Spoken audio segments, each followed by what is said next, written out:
அம்மா தாய்மார்களே, தங்கைமார்களே, அம்மாமார்களே, தயவு செய்து சொல்வதை கேளுங்கள். பிள்ளைகளை வளர்ப்பதற்கு எவ்வளவு கஷ்டப்பட்டு யாரிடம் கடன் வாங்கி பிள்ளைகளை ஈ கடிக்காமல் எறும்பு கடிக்காமல் வளர்த்து நல்லா பிள்ளைகள் படிக்க வேணுமென்று பெண்ணோ ஆணோ படிக்க வைக்கின்றீங்க. நல்லா படிக்க வச்சு புள்ள பட்டதாரி ஆகும், தொழிலுக்கு போகும், வேலைக்கு போகணும் தான் படிக்க வைக்கிறாங்க. நீங்கள் படித்து விட்டு இவ்வளவு கஷ்டத்தையும் உணர்ந்து பார்க்காமல், தாய் தகப்பன் படுற கஷ்டத்தை உணர்ந்து பார்க்காமல் கடன் வாங்கிட்டு கடகாரங்கிட்ட சின்னப்பட்டு எல்லா தொல்லையும் பார்த்து உங்களை வளர்த்து ஈ கடிக்காத எறும்பு கடிக்காத வளர்த்து ஆளாக்கி உங்களை படிக்க வச்சு இவ்வளவு படிப்பு படித்து தாய் தகப்பனை அறியாமல் ஊட்ட விட்டு சொல்லாமலே உங்களுடைய ஜாதகம் அத்தனையும் எடுத்து வெளியே கிளம்பிடுறேங்க. அதனால் உங்களுக்கு என்ன பலன்? தாய் தகப்பனுக்கு என்ன புண்ணியம்?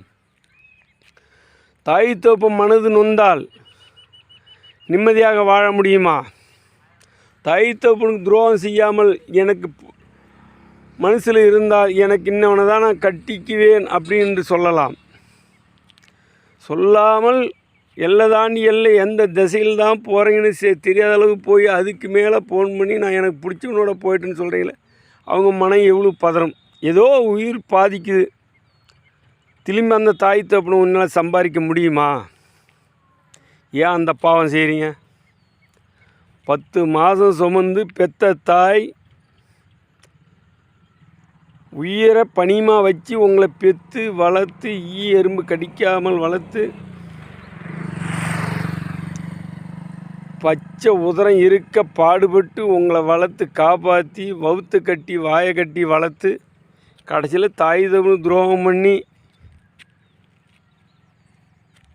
அவங்களுக்கு தாய் தகப்பனுக்கு துரோகமாக அவங்கள பேச்சை மதியாமல் ஓடிவிட்டால் உங்களுக்கு என்ன பலன்?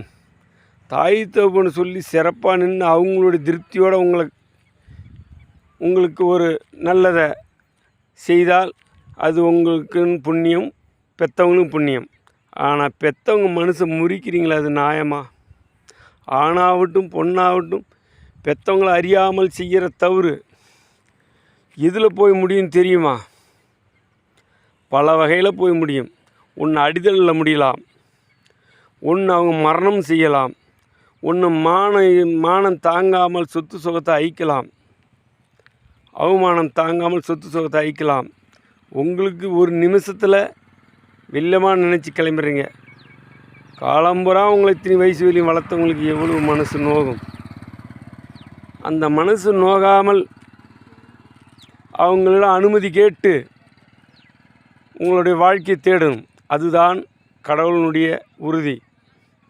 கடவுள் நம்பிக்கையும் உடைச்சி, தாய் தகப்பன் மனசை உடைச்சி, கடவுளுடைய நம்பிக்கையும் உடைச்சி, அவங்க உழைப்பையும் உடைச்சி, அவங்கள மனசையும் உடைச்சி, அவங்கள கொடுமையில் விட்டு மன நோவடித்து பெற்ற தாய் தகப்பன் மனசை நோவடித்து, கூட பிறந்தவர்கள் மனசை நோவடித்து வெளியே கிளம்பி போகிறீங்களே, அது உங்களுக்கு எவ்வளோ கொடுமை. கொடுமையில் போய் முடியுதே, அது நியாயமா? எவ்வளோ மனம் பதறும். எத்தனை ஜனங்க என்ன கேள்வி கேட்பாங்க. சொந்த பந்துகள் எல்லாம் கேவலமாக நினைக்க மாட்டாங்க. ஏம்மா அப்படி பண்ணுறீங்க? ஒரு பொண்ணு பிறந்தா குடும்பம் விலகத்து வரும். ஒரு பொண்ணு பிறந்தா அந்த குடும்பம் விலகத்து வரும்னு அவங்க பொண்ணு பிறந்தது எம்மா ஆசை அன்பா உங்களை எறும்பு கடிக்காத ஈ கடிக்காத வளர்த்து உங்களுக்கு பேச்சு நாவு விலங்க வச்சு உங்களை எப்படி வளர்த்து ஆளாக்கி உங்களுக்கு தேவையான பொருட்களை கொடுத்து செய்கிறாங்க. அதையும் மீறி நீங்கள் பை வாங்கினால் அதில் உங்களுக்கு அர்த்தம் என்ன? தவறு. தாய் தகப்பனுடைய மனசு புரிஞ்சிக்காமல் உங்களுடைய கஷ்டத்தை உணராமல் நீங்கள் செய்கிறீங்கன்னா அவங்க கோவக்குள்ள ஒன்று சொல்லலாம். ஆனால் காலம்புறம் உங்களை வளர்த்து ஆளாக்கி எல்லா நாகரிகமும் கற்றுக் கொடுத்து இப்படி இருக்குன்னு இப்படி போகணுன்னு படிக்க வச்சு சரஸ்வதி நாவல் பதிஞ்சு இந்த அவதாரம் எடுத்து போனால் குடும்பமே கலகலத்து போகுமே, செய்யலாமா? உலகம் முழுவதும் இப்போ இதான் நடத்துகிறீங்க. தப்பு. படு பள்ளத்தில் தள்ளனாலும் பெற்றவங்களா பார்த்து தள்ளனாலும் அந்த பாவம் உங்களுக்கு கிடையாது. பள்ளத்தை வெஞ்சி நீர் அவங்க படுபள்ளத்தில் கூட தள்ளலாம், அது உங்களுக்கு பாவம் கிடையாது. ஆனால் அவங்கள படுபள்ளத்தில் தள்ளி போகிறீங்க பத்தியா? சொத்து சுகம் எல்லாத்தையும் விற்று படிக்க வச்சு உங்களை ஆளாக்கி நல்லா இருக்கணும், பொண்ணை பெற்றுட்டுமே வேலைக்கு போகணும், அது அதிகாரியாக வாங்கணும்னு நினச்சி செஞ்சாங்க பத்தியா? அவங்களுக்கு மொக்கத்தனம் பண்ணுறீங்களா? அது நியாயமா உங்களுக்கு? கேட்குறன்னு தப்பாக எடுத்துக்காதீங்க.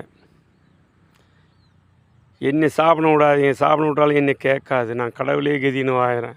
ஆனால் உங்களுக்கு நல்லதுக்கு சொல்கிறேன். அது நன்மைன்னு எடுத்தாலும் எடுத்துக்கு, பொய்ன்னு எடுத்தாலும். நன்றி, வணக்கம்.